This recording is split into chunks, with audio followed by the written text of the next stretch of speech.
Welcome to today's podcast of Personal Growth Recipes with your host, Ron Denner.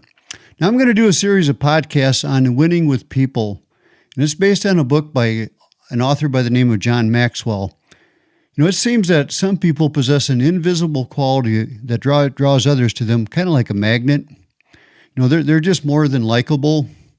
Their charisma defines everything they do. And it's this invisible trait it's just not inherited as much as it's really honed. And it's a captivating spirit that can be taught and caught. Now, I want to share 25 of the most compelling keys to unlocking a charismatic spirit. A spirit that's going to help you win with almost every encounter in your day-to-day life. These 25 skills are easily learnable. They're not just for a lucky few who seem to be hardwired with exclusive qualities. They are within reach of anyone who wants them. And they are crucial for anyone wanting to win with people. Now, in today's podcast, I'm going to share 8 of these skills or keys. Number 1 is to start with yourself. If you want to win with people, you've got to be winning yourself, or at least on your way to becoming one. Now, there's no avoiding this simple fact. If you will take the time to focus on yourself, you'll soon be ready to focus on others. There's at least 2 compelling reasons why winning with people hinges on starting with yourself. The first reason is you can't be happy without being healthy. Psychology used to think that it was critical to focus on and eliminate negative emotions. But just eliminating negative emotions is not enough. You just can't be happy unless you're healthy. And there's a lot more to health than just not being sick. See, emotional health is at the center of winning with people. The second reason is you can't give what you don't have. Bottom line, if you're not becoming a winner, you're going to find it almost impossible to win with others. But here's the good news. Your desires and attempts to win with others help to make you a winner. So being a winner comes down to one thing, and that's your value. And being a winner, in the purest sense of the word, has nothing to do with your performance or your earning potential. It has to do with your value and whether or not you have earned it. Now, when you embrace your own personal value, when you are secure in who you are, then you have become a winner. Now, there is a demonstration of value by an author by the name of Gary Smalley. He spoke before a large audience. He held out a new $50 bill, and he asked who would like this, and every hand went up. So he crumpled the $50 bill up and asked again, who would like this? Every hand went up. Then he proceeded to drop it to the ground. He grinded it into the floor with his feet. He picked it up again, all crumpled and dirty. He asked everyone again, who would like this? Once you know what, every hand went up. And Gary said, well, you've all learned a valuable lesson here. No matter what I do to the money, you still want it because it does not decrease in value. It's still worth $50. And this illustration makes a profound point. Now, many times in our lives, we are dropped, crumpled, and ground into the dirt by the decisions we make or the circumstances that we face. We may sometimes feel that we are insignificant in the eyes of others. But no matter what happens or what will happen, we never lose our value as human beings. Nothing can take that away. Never forget that. It's just so important to believe in your value. There was a boxer by the name of Chuck Wepner who never learned this lesson. Now, Chuck Wepner was a heavyweight boxer who fought against Muhammad Ali for the heavyweight championship of the world. And Chuck Wepner knocked Ali to the ground in the 9th round. And Wepner recalled, when Ali was down, I remember saying to myself, start the car, we're going to the bank, we are millionaires. But Wepner's trainer yelled to him, you better turn around because he's getting up. And Ali went on to score a technical knockout with just 19 seconds remaining in the fight. Now, that story would be nothing more than another boxing match except for one very important thing. You see, A struggling writer by the name of Sylvester Stallone was watching the fight that night. And Sylvester Stallone went home and he wrote for 3 straight days. And the script that he wrote was the birth of the Academy Award-winning movie Rocky. Now, the movie studio offered Stallone $400,000 for his script, but Stallone refused the money. So he chose instead $20,000 and the right to play the part of Rocky for a minimum wage of $340 per week. Now, the studio also made an offer to Wepner since the movie was based on his life. And he could receive a flat fee of $70,000 or 1% of the movie's gross profits.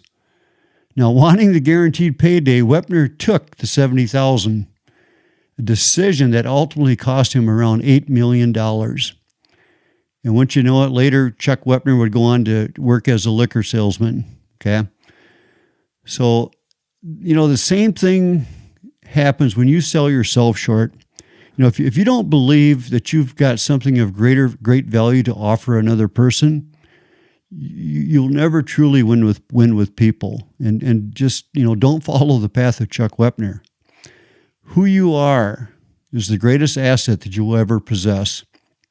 Everyone has value and something of value to offer others. Forget about whatever makes you insecure.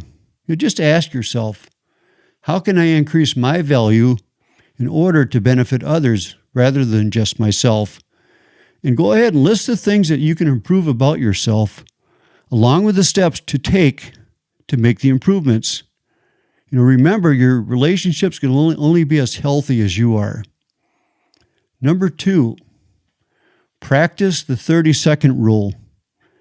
So within the first 30 seconds of a conversation, say something encouraging to a person. Remember, be kind. Everyone you meet is fighting a hard battle. And people everywhere need a good word, an uplifting compliment. It takes very little effort to do, but it really does lift people up. So what are some examples? Well, you can thank them for something they've done for yourself or a friend. You can praise them for a personal quality that they exhibit, or just simply compliment their appearance. All people feel better and do better when you give them attention, affirmation, and appreciation. The next time you talk to someone, give them your undivided attention for the first 30 seconds. You're going to be surprised by how positively they're going to respond. There's a saying, it says, a gossip is one who talks to you about other people. A bore is one who talks to you about himself. And a brilliant conversationalist is one who talks to you about yourself. Have you noticed, when somebody praises you, that your energy level goes up? And when you're criticized, doesn't that drag you down? So words have great power. I watched the story of Vince Lombardi, the famous Green Bay Packers coach, recently. And, Lombardi was a feared disciplinarian and motivator. And one day, he chewed out a player who missed several blocks in practice. And after practice, the player just sat dejected in the locker room, wondering, if he should just give up his football career. So Lombardi saw the player sitting there, dejected, and he came over, he messed his hair up, he patted him on the shoulder. Lombardi told the player, one of these days, you're going to be the best guard in the NFL. That player was Jerry Kramer. And Kramer said he carried that one positive message with him for the rest of his career. And Jerry Kramer went on to be elected to the NFL Hall of Fame.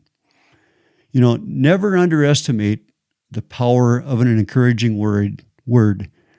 Forget about searching for ways to make yourself look good. Instead, just search for ways to make others look good. Just ask, what positive, encouraging things can I say to each person that I see today? And give everyone you meet the AAA treatment: attention, affirmation, and appreciation. And remember, within the first 30 seconds of a conversation, just say something encouraging. So number 3 is let people know that you need them.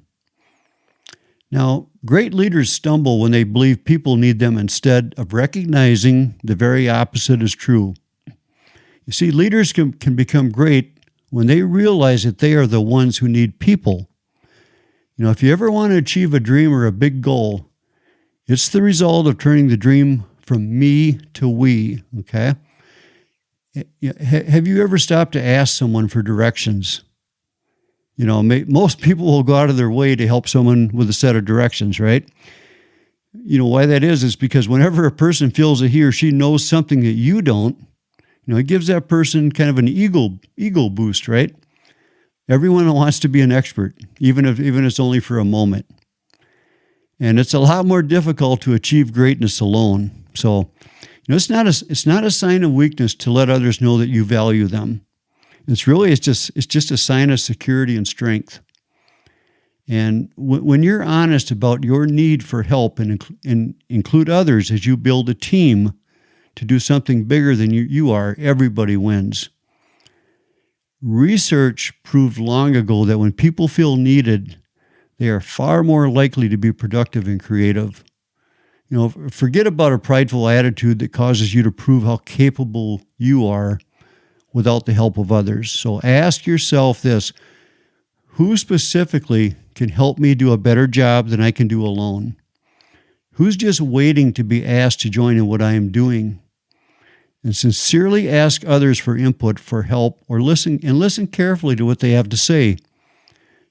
Remember, individuals who win with people make others feel that they're at the very heart of things, not on the outside. Number 4, create a memory and visit it often. Few things bond people together like a shared memory. Soldiers who battled together, teammates who win a championship, married couples who experience rough times can look back on their earlier experiences and just to kind of keep them going, I remember our early years of marriage, raising 3 kids with no extra money. You're looking back, you wonder how you made it through those years, but you realize it made your family life and marriage that much closer and special. I personally remember the camping trips, pitching a tent and getting rained on. Those are precious memories.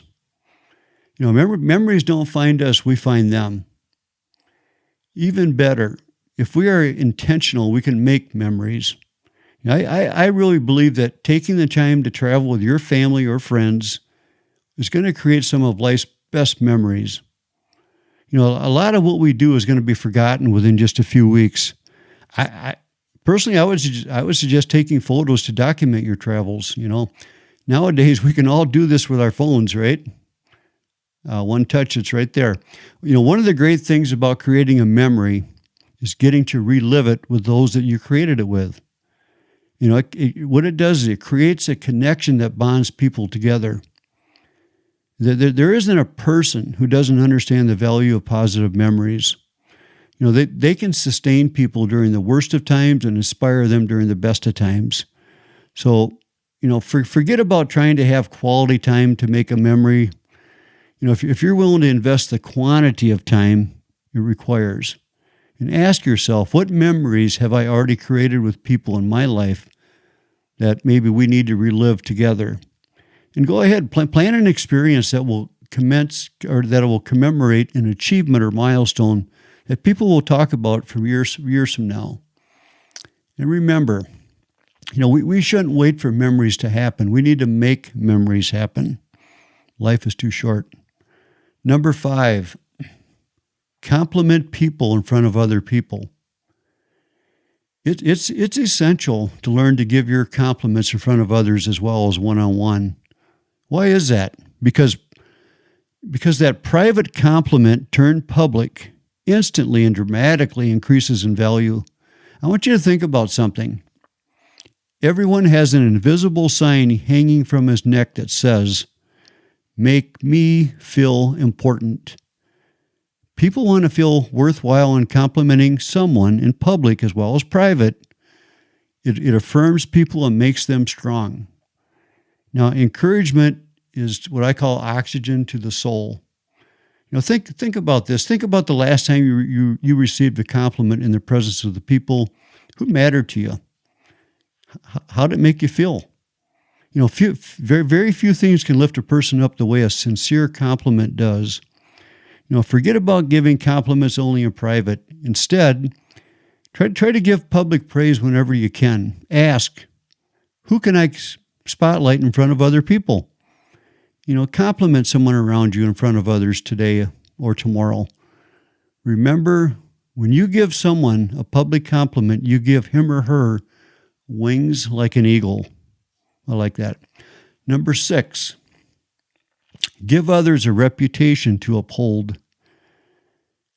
A reputation is something that many people spend their entire lives trying to live down or trying to live up to. So why not help others up instead of pushing them down? When you back up your belief in people with action, their self-doubt literally begins to evaporate. It's one thing to tell your teenager that you believe he's a good driver. Another thing to just let him have the keys for the evening. I remember growing up, my dad, he took this kind of approach with us. He just expected and he assumed that you're going to handle whatever task that he gave you. And it's a good lesson there. Now, there's a new term that is used nowadays. It's called helicopter parents. And what it does, it refers to parents that just kind of hover over their kids every move, it seems, right? Even when they're in their 20s and 30s. And this is the worst thing that you could ever do for and to your kids. Forget about a person's failures in the past and focus on his or her potential in the future. So ask yourself, what is unique and special about this person? And back up your high opinion of a person with action that reinforces that opinion. And remember, many people go farther than they thought they could go because someone else believed that they could, and they simply told them they could. Number 7 is say the right words at the right time. Now, the wrong words at the wrong time discourage people. The wrong words at the right time frustrate people. The right words at the wrong time confuse people. The right words at the right time encourage people. You see, words are both better and worse than thoughts. Words express thoughts. They give them power for good or evil and for comfort or injury. Saying the right words is not enough. Timing is crucial. Sometimes the best thing we can do for someone else is just to hold our tongue. When we're tempted to give advice that's not wanted, to show off or to point out someone else's error, whatever, the best policy is just to say nothing. One of the keys to saying the right thing at the right time is paying attention to the context. During one of the last offenses of World War II, General Dwight Eisenhower came upon a GI who seemed depressed. So Eisenhower asked, "How are you feeling, son?" The young man replied, "General, I'm awful nervous." "Well," Eisenhower said, "you and I are a good pair then, because I'm nervous too. So maybe if we just walk along together, we'll be good for each other. So forget about what you want to say and focus on what the other person needs to hear. So ask, what would I want to hear if I was in this person's shoes?" You change someone's day or maybe their entire life by saying the right words at the right time from the heart. Remember, the right words at the right time are like a soothing breeze of encouragement. And number 8 is encourage the dream of others. Dreams are by definition cursed with short lifespans. Never allow yourself to become a dream killer. Even if you think another person's dream is far-fetched, that's no excuse for criticizing them. When I decided to start my insurance agency from scratch in my mid-40s, my wife was my number one encourager. It's extremely difficult to build any kind of business, let alone do it successfully. An example I always use, a rocket ship uses over 2/3 of its fuel just getting off the launch pad.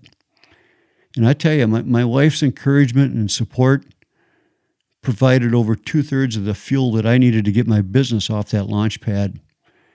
And dreams are at the center of our souls, and encouraging others is one of the greatest gifts that we can give.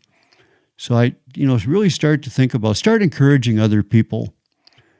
The more you do, the more they're going to share their dreams with you, and the greater chance that you will get to watch them bloom. So forget about critiquing another person's dream.